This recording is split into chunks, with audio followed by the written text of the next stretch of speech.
Qui toi? Qui toi? Qui toi? Mbote Balandina Bisso ya Léon Joleo, vous informer et notre passion.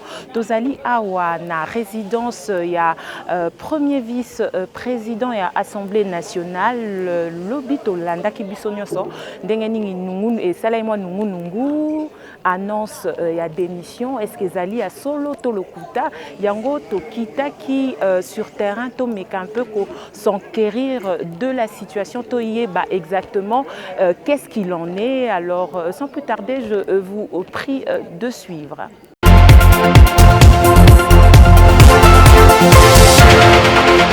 Mbote Maître Nixon, Ozali secrétaire national à UDPS. Donc, lobby Tozali a la résidence ya vice-président ya Assemblée nationale. Lobby to kakiba spéculation et belé. Bato misusu balobaki que Twitter, compte na Twitter, ezala qui piraté, ba misusu, toyokaki pe que non, c'est vrai. Alors toye awa sur place poto yeba qu'est-ce qu'il en est exactement? Écoutez, maman journaliste, les Camboyao compte les piraté au bona muto démission dans la Twitter. Ah, il y a un sabato, l'exception mukanda au président. Kabunda Sali a déposé dans le bureau de l'Assemblée nationale à 5 démissions. C'est-à-dire que Twitter, bono. C'est-à-dire annonce la démission, c'est différent de la démission. C'est-à-dire Tilelo Kaboun Aza, premier vice-président de l'Assemblée nationale. Oui, Tirana Zaga rumeur. Mais les Cambodgiens ont démission. Le mal est profond. Balingi Bali Moussa IDPS. IDPS est allé cogéner bateau belé. La plupart bateaux sont bazanzinga présent Félix. Les photos le bayango. Toyo qui bat de belé à UDPS bazali ko pointer du doigt conseiller. Mais je vous dis, il y en a bateau yo balingi vraiment s'accaparer na tout. Ok Fachi a outi na IDPS. Fachi est un candidat président de la République investi dans l'UDPS. Les lots les sommes sa bichoté. Ça fait 3 ans de Tikeli Bango. Conseiller Fachi Nini. Conseiller Fachi Nini. N'a tout le bango ça va faire, ça va mbongo. Bah ça va faire risque. Il y a un autre lobby qui est trop, c'est trop, nous disons non. L'UDPS est un pouvoir pour quelques individus ça va faire na bango mais l'UDPS est un pouvoir pour échanger ma camarade au Congo. Le président Félix a autour le bango na province na Kassa Isika Kendaki. C'est clair. Mboko yekufa kala. Est-ce que c'est le quota? Mboko yekufa kala. Alors, et sengeli batu malamu basa la pembeni na ye pour atombola mboka. Mais batu baza tout autour na yo ça fait 3 ans sikoyo. Bazo sunga yete.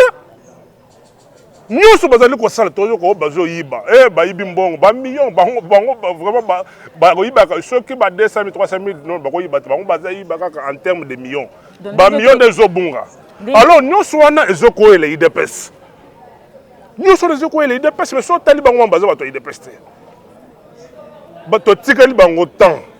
Et bien les 3 ans, bah échoué, bah tic en place. Il n'y a pas de mauvaises troupes, il n'y a que des mauvais chefs. Loko la yemoko mokonzamboka achaki bango nzinga c'est que c'est un aveu d'échec. Non non achaki bango il y a sa vision. Mais bango balingo tambola na vision na été. Bango balingo tambola na kota la poche na mobumu na bango. Na mobumu na bango poche na mobumu c'est ça qui les intéresse. Mais la vision chef de l'État ils allaient intéresser bango té. Yango tant bazali komona IDPS à côté lema. Na mo kambinaye président Jean-Marc Kaboun, c'est-à-dire bazomona oyo baza l'homme à battre. Non, toko kondima eloko wana te. Tala makambo oyo tuko salema wa. Ata mbeba ezalaki, toboyi tata mbeba ezalaki. Ba ko kota na kata résidence ya premier vice-président ya institution te. To na poste to yeba na tindaki bango. Mais jusque là tout le monde a officiellement que identifier éléments qui pour saccager résidence il y a Jean-Marc Kabound. Donc jusque là on ne comprend plus rien. Mais biso peut tout là pour te l'acheter au moment de toi qui mien nous observons il faut pas identifier au cas contraire total biso au moment de opposition to lemba yango te to zaka ba combattant jusqu'à la mort. Vous comprenez? Combattant jusqu'à la mort. Alors il faut pas identifier sinon pas. Donc on réagit. Mais la minute on est ma camion sur les canaux à tiraillement de part et d'autre ils ont fragilisé partie. Tiraillement na banane. Non, parce qu'il y a certaines il y a une certaine opinion de l'UDPS qui ne veut pas au fait na lobby au monde ngo yawa oza devant un intellectuel. Vous comprenez? Il faut bateau yo bazo be bloko ndé bateau ba texte té ya parti. Ça dit moi je suis un intellectuel nazo biso makambo za na mulongo.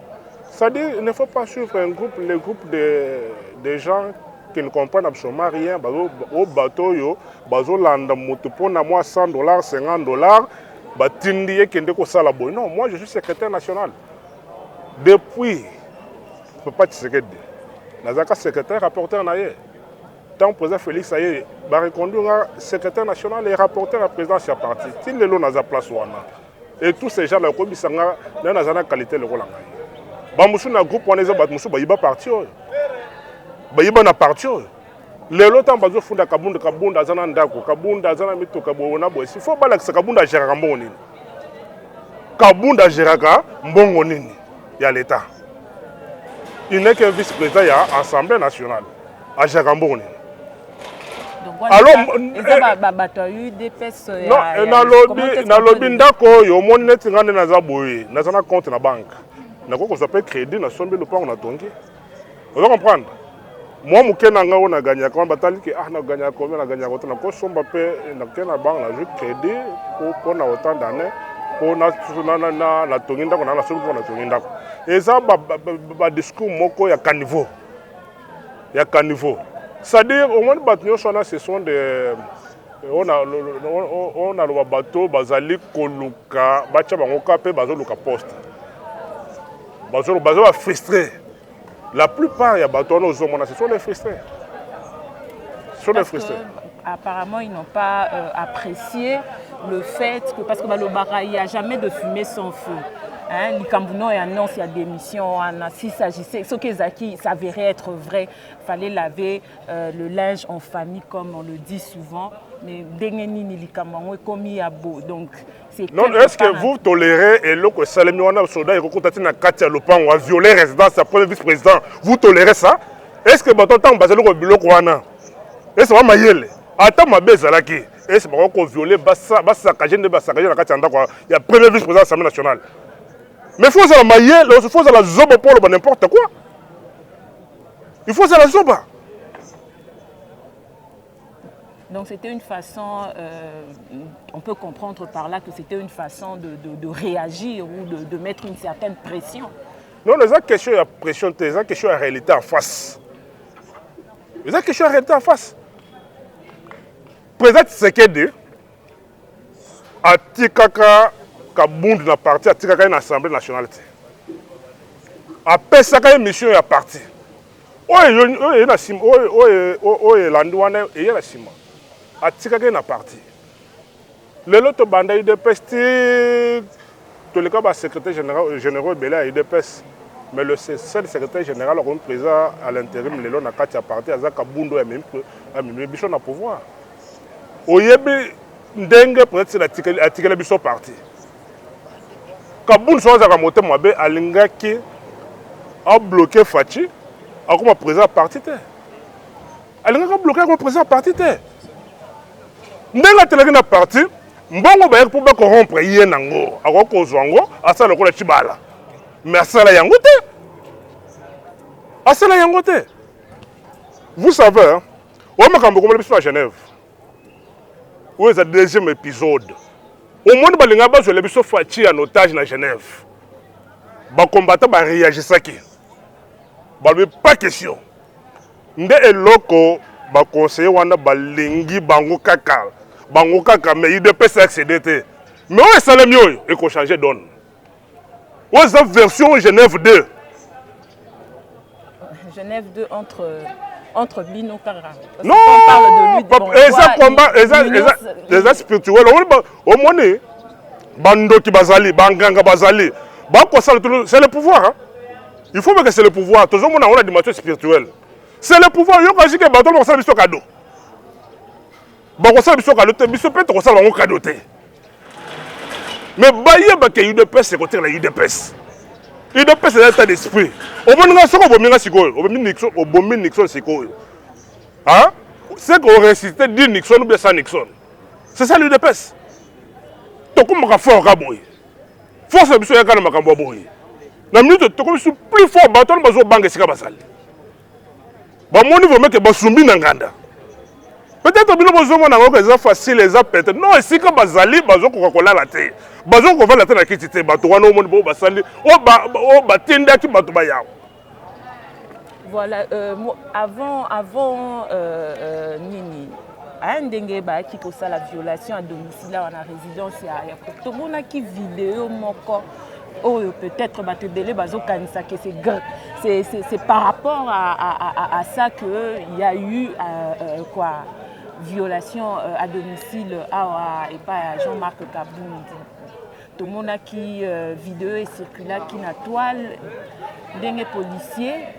Il y a garde, il y a Jean-Marc Kabound Azali qui désarmé Bamoura, GR, c'est ça, non?